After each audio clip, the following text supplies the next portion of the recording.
Hey everybody, welcome back to the channel. My name is Danny Taylor, co-owner of Vegan Proteins Online Coaching, and today we're going to be talking about how to not let holiday festivities derail your goals.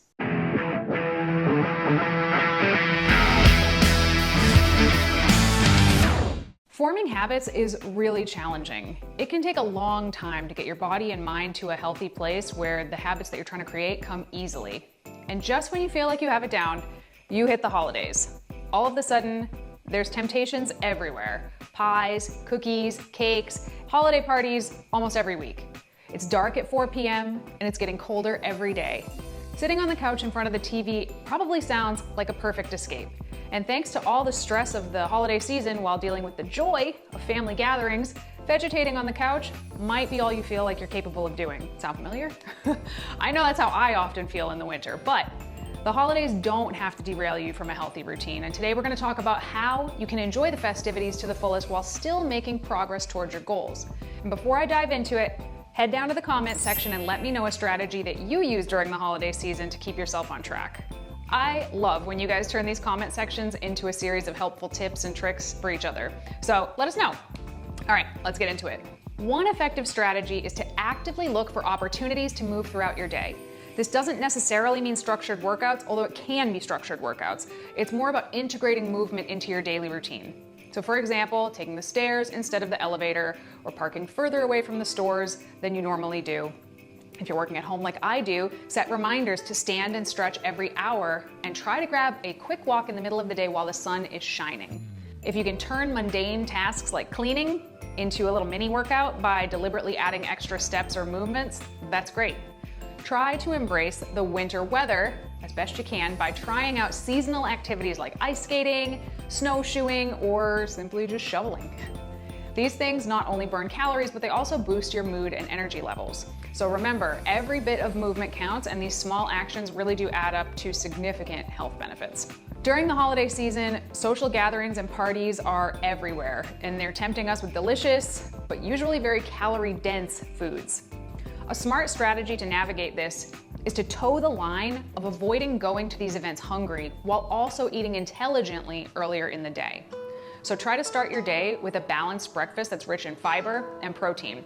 This sets a healthy tone for the day and it keeps you satiated for the first part of the day, but throughout the rest of the day, try to opt for more nutrient-dense meals and snacks, particularly focusing on protein and veggies. This approach not only keeps your energy levels steady, but it also reduces the likelihood of overindulging at the party. So before you head out, you might want to think about maybe having a small snack like an apple and some vegan jerky.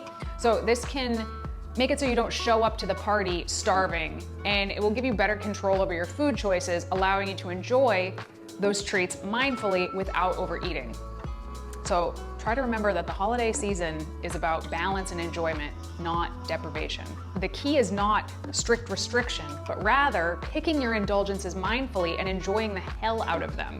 The holiday season is supposed to be a time of joy and celebration, often centered around special foods that are probably not part of your everyday diet.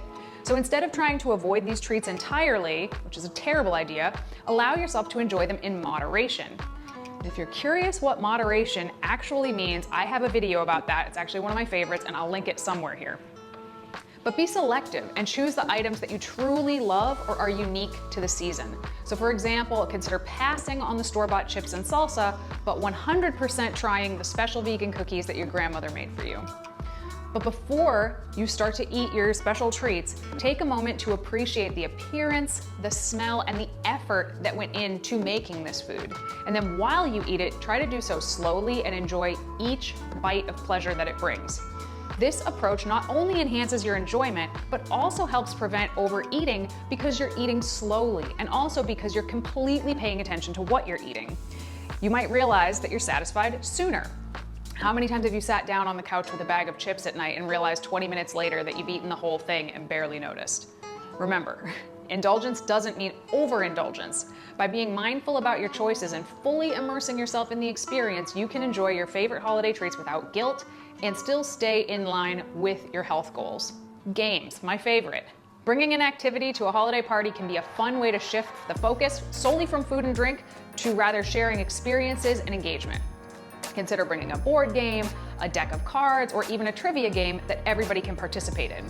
These activities foster interaction and laughter, creating memorable moments that go beyond just eating and drinking. For a more active option, suggest a group game like charades or karaoke, or a Beat Saber competition, which I can personally vouch for that last one. We bring it to stuff all the time and I've never seen anyone of any age not at least kind of enjoy it. These activities not only get people moving, but also create a lively and inclusive atmosphere. If the gathering is more intimate, you could propose like a craft activity like ornament making or wrapping presents, which can be especially enjoyable and engaging. And of course, you can always suggest the family after dinner walk. Even in New England, and sometimes in 20 degrees, that's a tradition that we have in our house. So by trying to introduce an element of play or creativity, you contribute to the party in a unique way, making the event about shared experiences and camaraderie rather than just food and drink. Let's talk about booze. Navigating holiday parties while trying to consume alcohol sparingly can be a challenge for some. But one effective strategy is to fake a cocktail. So this approach allows you to partake in the social aspect of drinking without actually indulging in alcohol. Start by choosing a non-alcoholic base like soda water, tonic, or a non-alcoholic beer. I'm heavily into the Athletic Brew Company non-alcoholic beer right now. Beer is my favorite, and these are the best non-alcoholic beers I've ever had. So from there, add a splash of juice for flavor, garnish with a slice of lime, lemon, or a sprig of mint to give the appearance of a traditional cocktail. This way, you can comfortably hold a drink in your hand, fitting in with the party atmosphere while controlling your alcohol intake. Of course, you never need to justify why you're not drinking to anyone, anywhere, but I know many people feel uncomfortable in a room full of people who are drinking when they are not. So this is just a suggestion for them.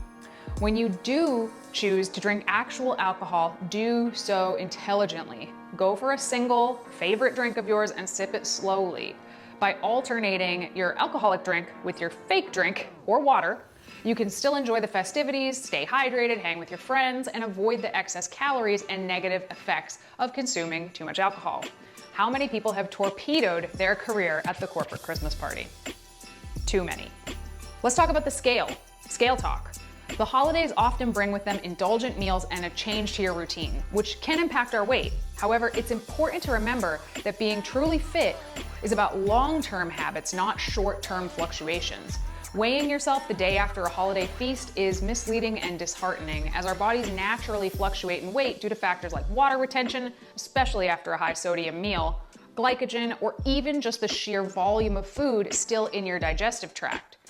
Instead of stepping on the scale and potentially facing unnecessary guilt, give it a few days and let it pass. We all often feel a little too full or bloated after a holiday. That's not fat gain. In fact, the average weight gain of an American from the end of November to January 1st is 0.7 pounds. It's gonna pass. Acknowledge celebrations are a part of life and occasional indulgences are completely normal. Rather than feel guilty, appreciate the joy and social connections these moments hopefully bring. Get back to your regular balanced eating habits and exercise routine without punishing yourself. This approach promotes a healthy relationship with food and your body. Remember, one day of indulgence doesn't define your health journey any more than one workout makes you the picture of fitness. It's the consistent choices that you make over time that truly matter. All right, everybody, thank you so much for tuning into another video. As always, if you're looking for help on your vegan fitness journey and you want to get a jump on the new year, click the link in the description box below to set up a chat to talk about potentially becoming a 2024 client. We've helped over 2,500 vegan athletes since 2008, and we would love to help you reach your goals as well. If you have any requests you'd like to see us cover in these videos, let us know in the comments down below. And if you like the video, don't forget to like the video, subscribe, hit the bell, all the things I'm supposed to tell you to do at the end of a YouTube video, and we'll talk to you soon. Bye.